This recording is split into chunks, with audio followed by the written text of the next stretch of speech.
Halo, kita akan upgrade diri bareng-bareng lagi dengan melanjutin buku bacaan kita yang berjudul Memimpin Melampaui Jabatan Kedua yang ditulis oleh Tony Yeo, gembala sidang di Singapura. Nah, kali ini kita akan lanjutin dengan subjudul yang ditulis di sini adalah Bangkit dari Kegagalan. Oke ya. Ketika ada kesulitan, bagaimana kita tetap berada dalam tujuan dan tidak menyerah? Kita mungkin saja jatuh roboh, tapi itu tidak berarti kita harus tersingkir dari pertandingan. Dalam menghadapi kegagalan, kekecewaan, dan keputusasaan, bagaimana kita tetap berani dan tidak tawar hati? Seperti Paulus yang mendorong kita dalam 2 Korintus 4 ayat 1 yang bilang begini, oleh kemurahan Allah kami telah menerima pelayanan ini, karena itu kami tidak tawar hati. Dan begitu juga dalam 2 Korintus 4 ayat 16,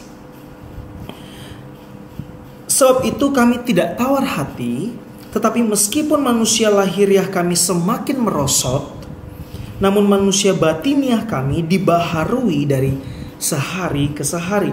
Di sini ada 3 nasihat berguna untuk memacu kita agar bisa terus maju dan tidak tawar hati.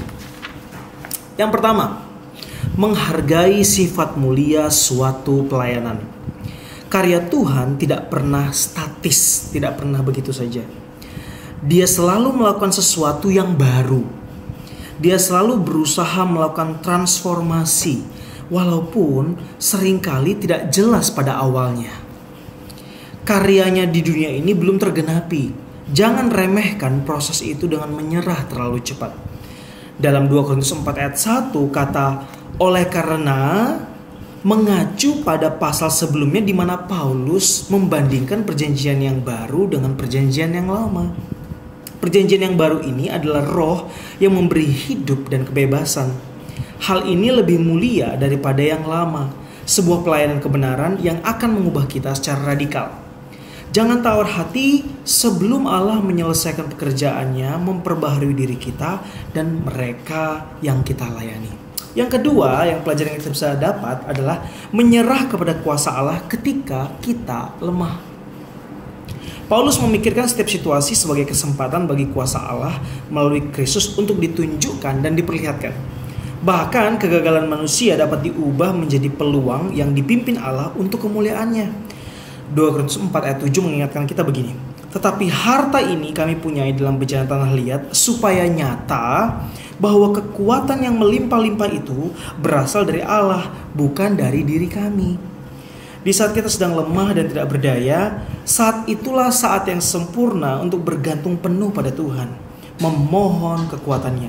Dengan demikian, hidup Yesus menjadi nyata dalam tubuh kami yang fana ini, seperti kata Paulus dalam 2 Korintus 4 ayat 10-11. Nah, apabila kegagalan, kelemahan, atau kesukaran menerjang Anda, bukan keputusasaan, ubahlah itu menjadi kesempatan untuk bersukacita, bukan keputusasaan.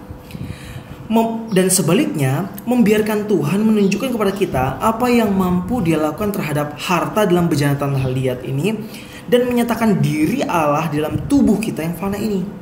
Dia mampu melakukan jauh lebih banyak dari apa yang kita mampu minta ataupun bayangkan. Nah, yang ketiga, pelajaran yang kita bisa dapat adalah bersandar pada apa yang tidak kelihatan. Kita sering disibukkan dengan apa yang eksternal, yaitu apa yang terjadi di sekitar kita dan untuk kita.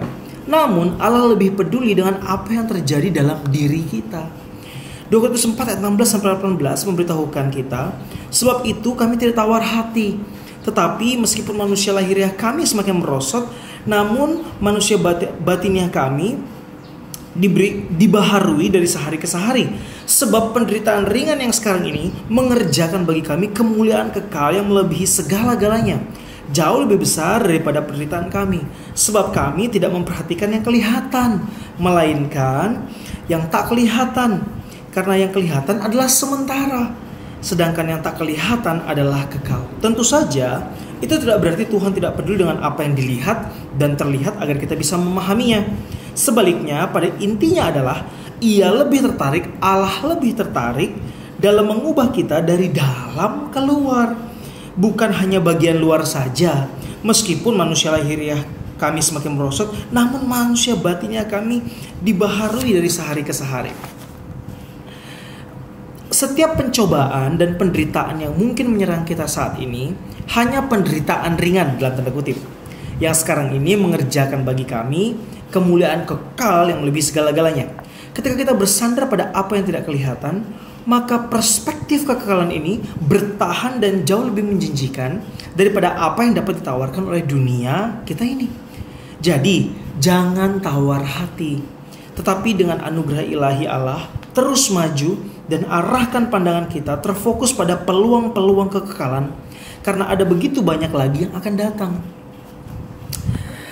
Kekecewaan dan keraguan dapat beruntun apabila kita mengalami kegagalan. Betul ya? Bagaimanapun juga, kegagalan bukanlah sesuatu yang fatal. Melainkan kita perlu berhati-hati untuk menjaga diri dari sikap keras kepala dan tidak mau belajar dan tidak mau bertumbuh dari kegagalan itu.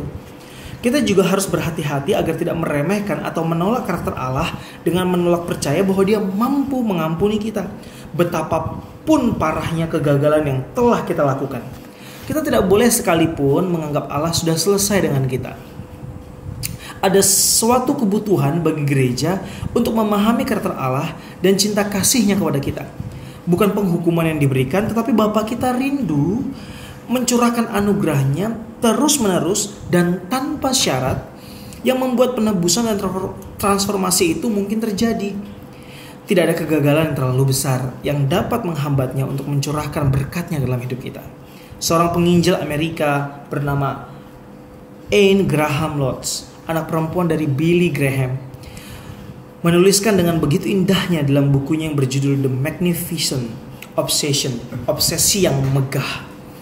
Allah mengampuni dan Ia melupakan. Allah memulihkan dan Ia membangunnya kembali. Allah menyembuhkan dan Ia menolong. Allah menghibur dan menopang. Allah mendamaikan dan menebus. Allah menciptakan dan membersihkan. Allah mengangkat dan Ia mengasihi setiap pemimpin yang dipanggilnya. Ingatlah, tidak ada satupun pemimpin, bahkan pemimpin yang terhebat pun, mampu menyatakan bahwa dia seorang pemimpin yang tidak pernah gagal. Marilah kita mengerahkan segenap daya kita bagi Allah untuk memutuskan dan mengharapkan hidup dalam kehidupan yang hanya oleh karena pimpinan anugerah Allah. Betapapun juga itu, Dia adalah Allah atas kesempatan kedua. Nah, bagi teman-teman yang mungkin atau yang sedang atau mungkin nanti akan menghadapi kegagalan-kegagalan di depan, atau mungkin sekarang sedang mengalami kegagalan, kok aku udah bikin ini gak berhasil dalam pelayanan, kok aku sudah lakukan ini, aku sudah berikan hatiku sepenuhnya, aku sudah berikan waktuku sepenuhnya, aku sudah curahkan tenagaku sepenuhnya, tapi kok gak berhasil.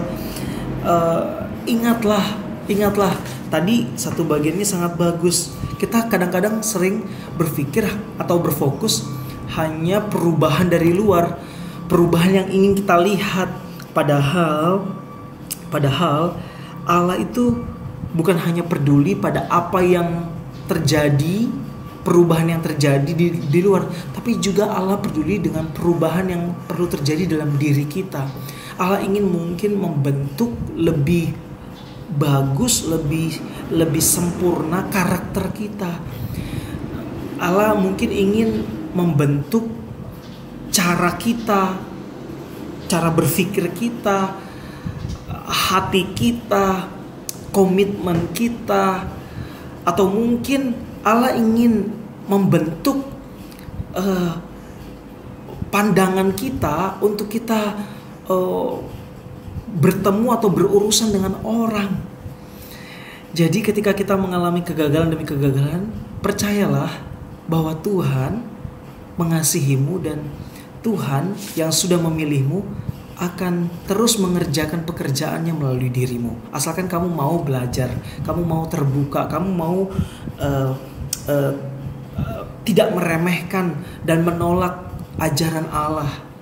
Jadi jangan selalu melihat kegagalan sebagai sesuatu kegagalan itu sendiri, tapi lihatlah kegagalan itu sebagai satu proses pembentukan mungkin untuk diri kamu supaya hasilnya jauh lebih baik dan jauh lebih seperti apa yang Tuhan inginkan. Kiranya Tuhan menolong kita, dan ingatlah, perubahan yang Tuhan inginkan bukan hanya perubahan di luar, tapi perubahan dalam dirimu juga. Sampai jumpa.